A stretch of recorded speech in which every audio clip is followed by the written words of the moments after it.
Hey guys, this is MusicTechHelpGuy, and welcome to part 3 of my Music Theory for Producers course. Today we're going to talk about the basics of rhythm, common time, time signatures or meters, and tempo. So let's first talk about meter and tempo. Tempo is the tempo or the speed at which the song is played. So tempo represents something called BPM or beats per minute. So when you have a tempo of 120, that means you have 120 beats per minute. Now, the actual value of each beat can change depending on what meter you're in or what time signature you're in. So the meter is right here. Right now, we're using something called 4/4 time, also known as common time. It's the most common meter in music. And in the next video, we'll get into some of these other common meters and some other less common meters as well. But 4/4 basically means that you have 4 beats per measure. The top means 4 beats. The bottom means quarter note, which we haven't really talked about a quarter note yet, but it basically means 4 quarter notes per measure. So for this video, we're going to stay in, and for everything in this video, for all of our rhythmic examples in this video, we're going to work in 4/4 time. But I'm going to lower the tempo a little bit because I want to go a little bit slower. Let's go at like 80. All right, let's start talking about the basic rhythms.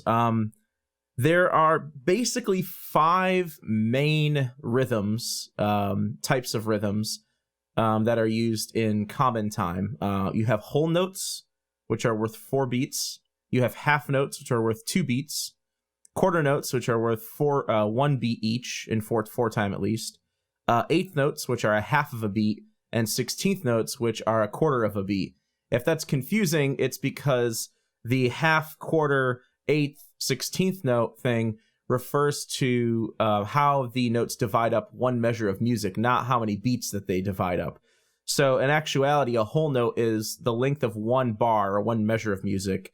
2 half notes, or a half note is half of a measure. A quarter note is a quarter of a measure or 1 beat. An eighth note is an eighth of a measure, and a 16th is a 16th of a measure. The easiest way to look at this is for me just to play in something that I call the rhythm tree. So I'm just going to play it in with the metronome, and then we'll split it up. We'll look at it in piano roll, which it's very easy to look at in piano roll, and then look at it in notation, which is it's a little more difficult to look at in notation. So let's give this a shot.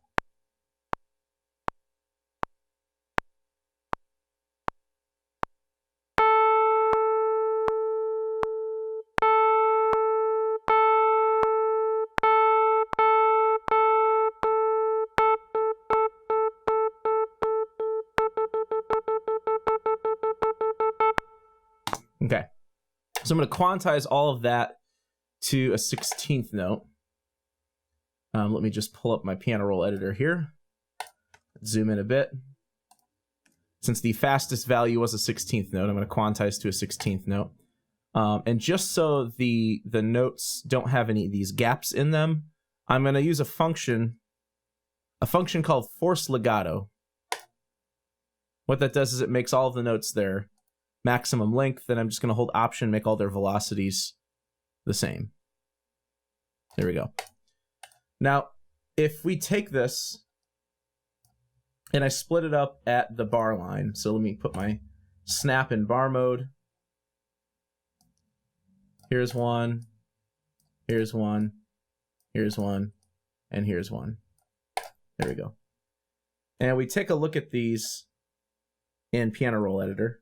You can see that we have one note that lasts a whole measure, one that lasts a half a measure, those are the half notes, the quarter notes, a quarter of a measure, 8 per measure, those are eighth notes, and 16 per measure, those are 16th notes.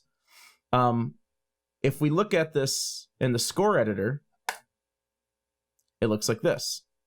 So we have whole notes, 1 whole measure, half notes, 2 per measure, so half of a measure each, quarter notes, 1 quarter of a measure, 4 per measure, eighth notes, and 16th notes. All right, so I've pulled off the eighth notes and the 16th notes a little bit further away from the other notes, just because I want to kind of work with them individually. I want to show you how there's actually a little different way you can actually look at a different look to eighth notes and 16th notes. And I'm going to do that by extending out the measure for each of these, extending out the MIDI region, and then pulling up my score editor again, and just dropping in one note here, just like so. Now, this has got a flat on it right now, but that's fine. Notice it's got this little tail on it, this little flag on it. Eighth notes can be beamed or unbeamed. This is an unbeamed eighth note. These are beamed eighth notes. Notice that the flag has become a solid bar, and you can beam up to 4 of them together. This is just a written difference. This will make no difference in piano roll whatsoever. It's just one of those things that, again, is a traditional thing in music theory in written notation, where you can have unbeamed eighth notes if they are by themselves, as opposed to being in a group of 2. The same thing goes with 16th notes. If you have a group of 16th notes here, they can be beamed up to groups of 4 with a double bar, a double solid bar. And if we were to create a 16th note just by itself, just by dragging one in, you'll see that it looks like this. It's got a double flag on it. Now, there are faster rhythms than 16th notes. There's 32nd notes where you can fit 32, of them in one bar, and they actually have 3 flags or 3 bars or beams on them. There's 64th notes, 64 per measure, but they're a little more uncommon because they're so fast. These are the 5 main ones that you're going to see. Now, there are different, there's dotted values and things like that we'll get into in the next video, but for now, we're just going to keep it simple with these. Now, in addition to the actual note values, there's also rests. So a rest is essentially the absence of a note. So whereas a whole, just a circle like this is a whole note, a whole rest is this symbol right here. It's sort of like a little, I don't know, it's sometimes if it's when it's drawn, it looks like a little top hat. You don't see the top hat, upside down top hat, because it's right on the bar line, but it's like a little block that faces down off of the D line or the F line in bass clef. With half notes, if you have the lack of a half note, we delete one of these, we turn sound off, this is a half rest. It looks a lot like the whole rest, except it's a little box that faces up on the middle line. Then a quarter note, same thing, we can have the lack of a quarter note. A quarter rest looks like this. It's sort of like a little slanted Z with a little slanted C on the bottom. Again, so this is the lack of a quarter note. And then we kind of already saw them over in the other examples here. This is an eighth rest. Looks like a little sort of stylized 7 with a little barb at the end. So it's a lack of an eighth note. And then a 16th rest looks like this. So it's similar to the eighth rest, except it has 2 flags on it, just like the note has 2 flags on it. So those are your basic values, how long they are, and the rests associated with them. So let's, instead of just doing something like the rhythm tree here, let's actually maybe create a rhythm out of all of these. All right, so just to show an example of most of these rhythms in like a musical example, like say a melody, let's take a listen to this. I just created this off screen. I just basically played it in, quantized it, but you can see that it is using some flats and some natural notes. Another thing you'll notice is, in addition to the standard beaming we talked about, where eighth notes and 16ths can be beamed together, groups of 16ths and 8ths can be beamed together like this, like two 16ths and an 8, and then we can also have an 8 and 2 16ths. Now, there's different ways to actually count these that we learned when I learned in college, because I went to traditional like music conservatory style college. You'd count whole notes just 1, half notes would be 1, 3, because they're on the first and third beat. Quarter notes is easy, 1, 2, 3, 4. Eighth notes are 1 and 2 and 3 and 4 and. 16ths are 1 and a 2 and a 3 and a 4 and a.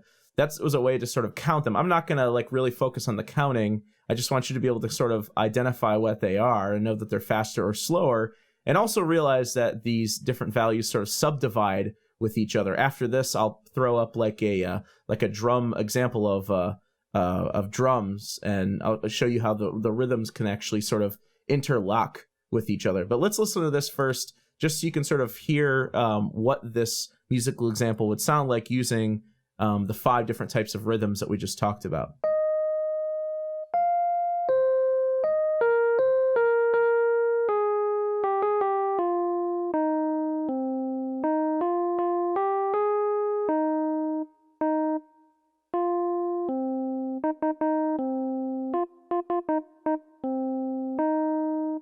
All right, here's another example of piano music where we've got the grand staff up here. We've got treble clef on top, bass clef on the bottom.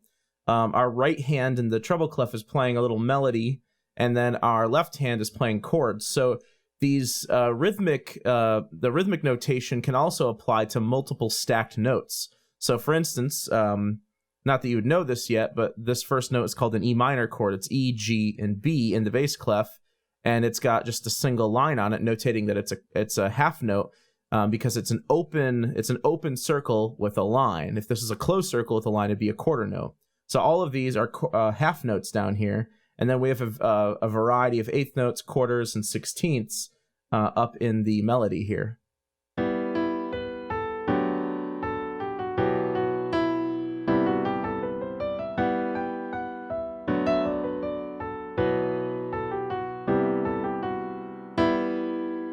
Another way to look at this is, say, within something like a drum machine or a drum step sequencer like Ultrabeat here.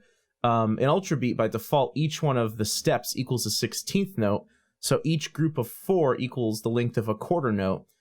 So basically, we've got our kick drum just on the quarter notes, the snare drum on like every other quarter note, the hi-hat is on eighth notes, and then we've got this metal hit idea up here that's playing sort of like a 16th note idea.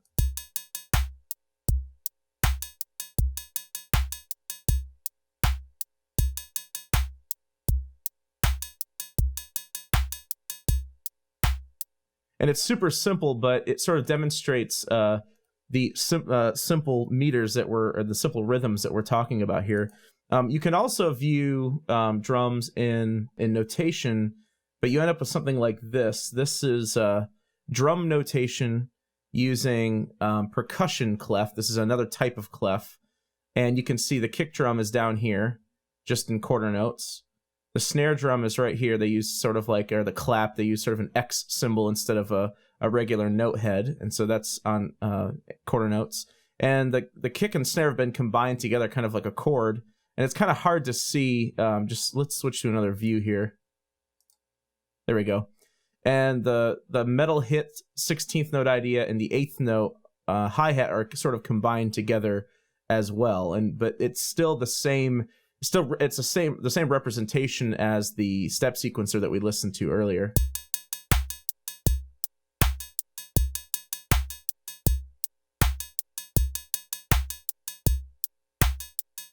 So again, I want you to understand that rhythm, like, don't think of rhythm as left to right all the time. Think of rhythm as top to bottom, and how different rhythms can interlock with each other and can subdivide. You know, a whole note can be split into 2 halves. 2 halves can be split into 4 quarters. 4 quarters can be split into 8 eighths, and 8 eighths can be split into 6 sixteenths. And so you can get interlocking grooves like this, not only in drums, like this example, but also in the piano example I showed you earlier. All right, so that's just really basic rhythm. In the next video, we'll be moving on to some more advanced rhythm.